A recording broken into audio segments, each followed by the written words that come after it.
So, talking about the 205 top prospects inside the UFC, the top prospect actually made his debut quite recently against OSP. This is Volkan Ozdemir. He looks like he's got a lot of upside. He's got good defensive wrestling. Actually, outside of the UFC, he's known as a very elite striker. So I think when you mix in those kind of things, consider he's already 13-1. This is a guy that we could be looking at as a top 5 contender by the end of this year, by 2017. You know, I think we're in a kind of transition phase with the 205. You know, how long is DC going to be around? Is Gustafsson coming back? Obviously, there's a big match coming up in London between Manawa and Corey Anderson. You know, is Glover Teixeira still relevant there? What will happen if DC beats Rumble again? I mean, the 205 division is in need of some fresh blood, and I think Volkan could deliver that.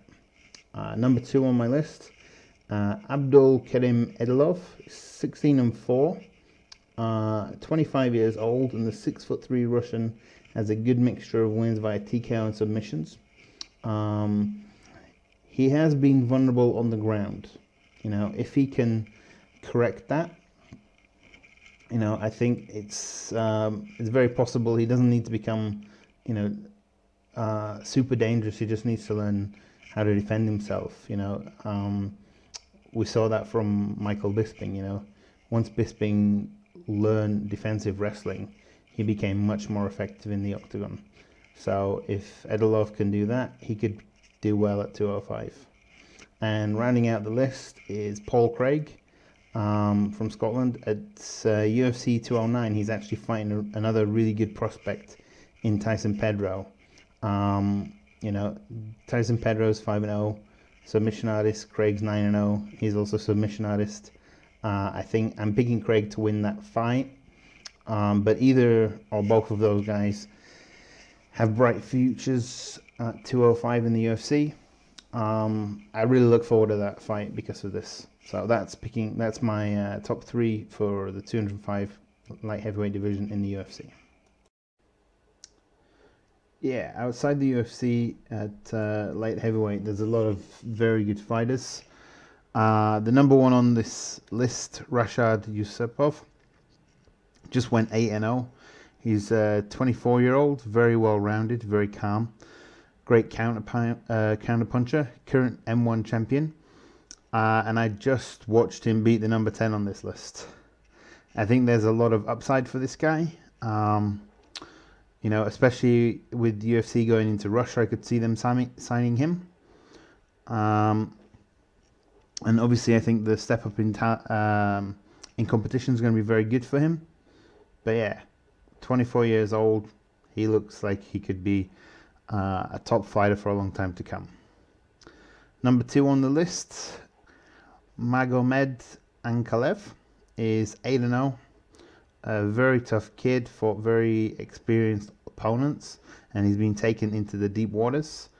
I think in those fights, he's really shown that he's good enough to compete at the UFC.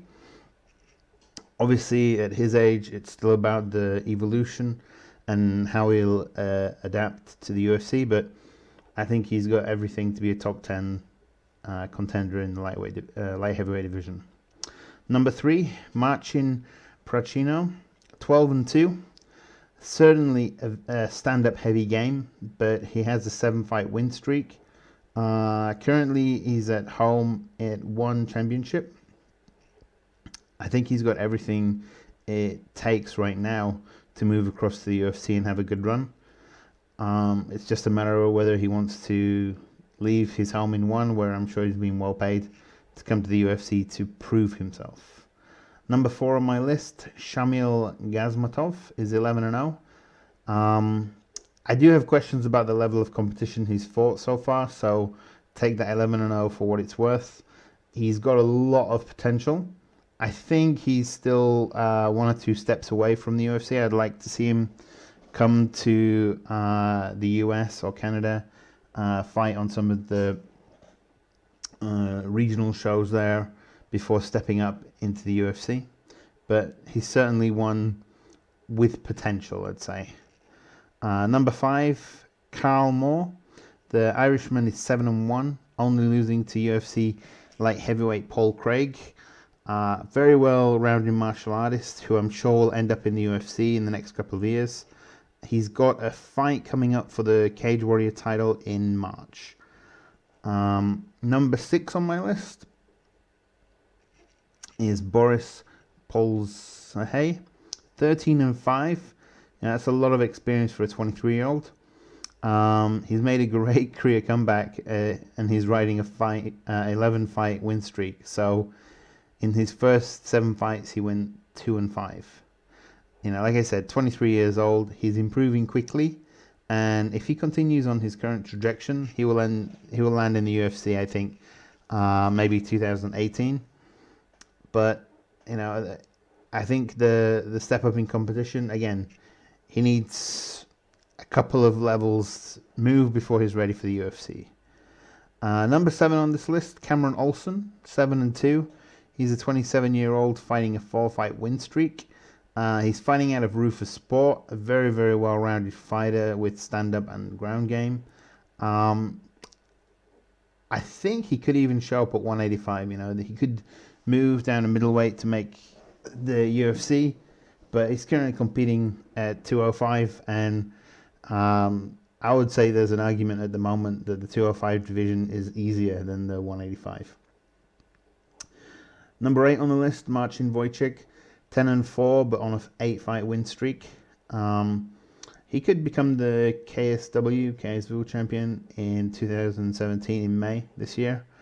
Win or lose, he needs to really decide whether he wants to be the Polish hero in what's arguably Europe's biggest MMA organization, or does he want to test his mettle against the best in the world?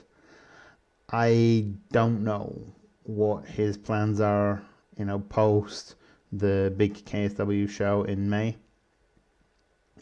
In some cases it may be better that he loses that, and then the move to the UFC is much easier for him, but that's a decision he has to make himself. Number 9, Azmet Murzakanov, 6-0, handled everybody that's been given to him.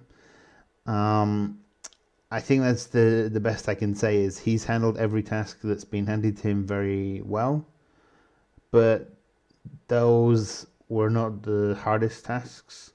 There's a lot of levels between where he's at and the UFC. I think he could make it to the UFC, but I doubt he'll do it before 2018. And the last guy on the list just lost to the number 1 guy. This is Stephen Putz. He's 6'5", now 15-3. The German has a good mix of submissions and TKOs. Actually, his base is Greco-Roman wrestling, I believe. And in the fight that he just lost, he was looking to close the distance and clinch. He was throwing kicks, but without any real menace behind them. And I think if I was going to coach this guy, or if he's going to get good coaching, they're going to need to tell him, use your range, use your 6'5". You're a huge guy in the heavyweight division, so you're a huge guy in this division. Use your reach, use the kicks. If it goes to the ground, you can use your wrestling, but he didn't really. He threw some good counter punches, but the kicks he was throwing were quite tentative. They were slow coming. There didn't seem to be much power behind them. The fight he lost was due to a really horrific cut on the eyelid. Like the doctor even poked his finger through it. So I think if he makes a few adjustments, he could go on a good winning streak, and for sure he could make it to the UFC and become a big star. It's hard to think of a really top UFC fighter from Germany at the moment. There's been a couple reasonable ones in the past, but I can't think of a top German star at the moment, and Poots could be the guy.